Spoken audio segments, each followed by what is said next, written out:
All right, so this week I'm going to be talking about my strategies I use in my first 90 days as a leader in a new role, whether it be promoting within the same company or be changing companies. You're going to learn a lot today that you can use for that. Also, if you're not in a leadership role, the things I'm going to be teaching you can use it in your business, you can use it in your life, so make sure you stick around and watch.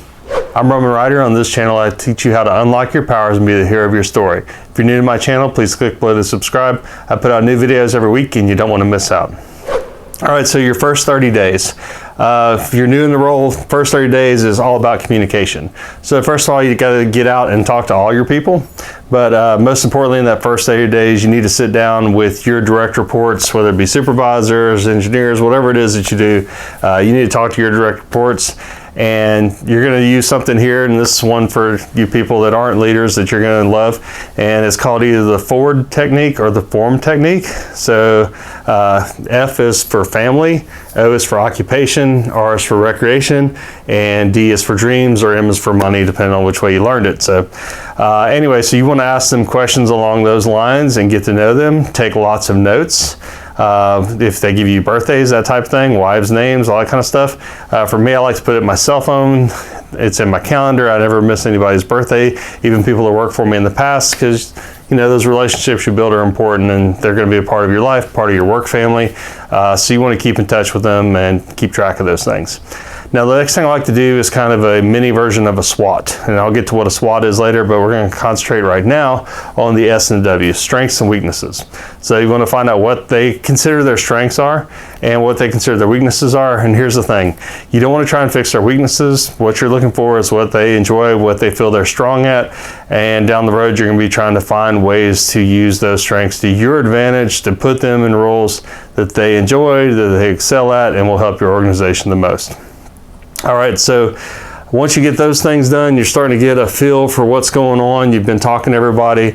Now remember, one thing is that perception is reality. So for all these people you're talking to, whatever their perception is, that's reality, but it's not necessarily your organization's reality. So keep that in mind. You know, you want to take into consideration what they're telling you. Down the road, you might want to consider addressing it in some way, but it may not be totally a truth. It may just be kind of their truth. So you may shift some things around to kind of get rid of that perception, but it may just not be the true case. It may just kind of be what your organization considers as true. So it's kind of vague, but I don't want to go into any details in some of the situations I've come across in the past, because I don't want to hurt anybody's feelings or anything like that. So anyway, so keep that in mind.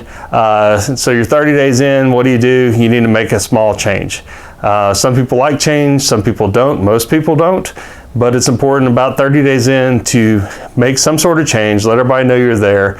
People are expecting you to make some changes, so if you don't make changes and they're not happy with the current organization, they're gonna be like, hey, what's going on?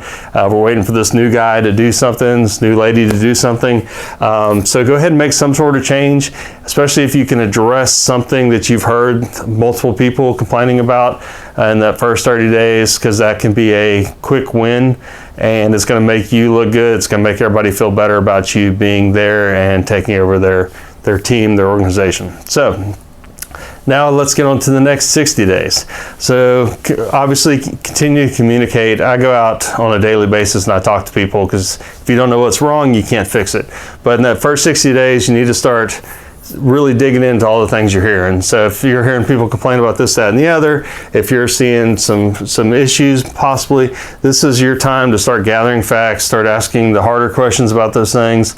Take lots of notes once again, because you're going to need them later, and start to really dig in and find out what the current situation is, what's fiction, what's fact, what's the reality of this organization, and you're going to start to kind of figure out where you want to head. And maybe in that next, at that 60-day point, if there's anything else that comes up that you really feel like you need to address and change, go ahead and make another small change or two. You don't want to do anything just drastic yet, because you don't necessarily have your team's buy-in yet. So you want to get them on board.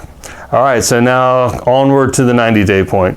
Okay, so now it's time to really sit down with your team and go into that SWOT that I talked about before. So you're looking at strengths, weaknesses, opportunities, and threats.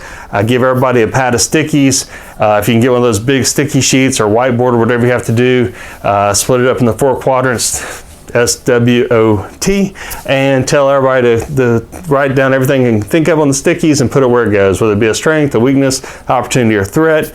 And then you want to try to figure out how you can turn those weaknesses into strengths, how you can turn those threats into opportunities, and start to identify where your organization's going. You can also take those, if you watched my Pareto principle a couple of weeks ago, go back and look at that video. I talk about how to do impact versus ease. You can take some of those things and throw them on an impact ease and start to figure out kind of maybe your top 10 things you want to knock out this year kind of deal, or in the remainder of the year, or whatever the point you're at. All right, also another great thing to talk about with your team is what your mission is going to be for your organization.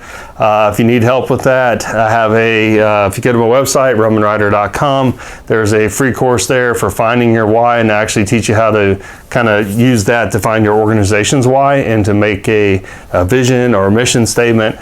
All right, so now you should have a pretty good idea of who's in your organization, what their strengths and weaknesses are, get an idea of what people's concerns are in your organization, where the opportunities are. You identified those strengths, weaknesses, opportunities, and threats, and maybe you've made some top 10 goals for the year, and hopefully you've got a mission or vision statement, and you've got your team's buy-in. That's what's most important, right? Because you have to get people behind you, because you can't do it by yourself. This is a team effort. It takes everybody to win. So now you're ready to get rolling, and you're through your first 90 days.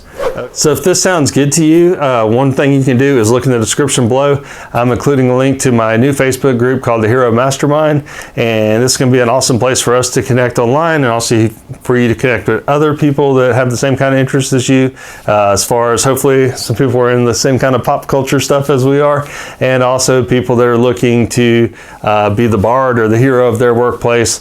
And I just want to connect with y'all and find out what y'all need, how I can help you, and help you grow and go along your journey to become a hero. So if you like this video, hit the like button below, share it with your friends, and don't forget to subscribe. Thanks for watching, and I'll see you in the next video.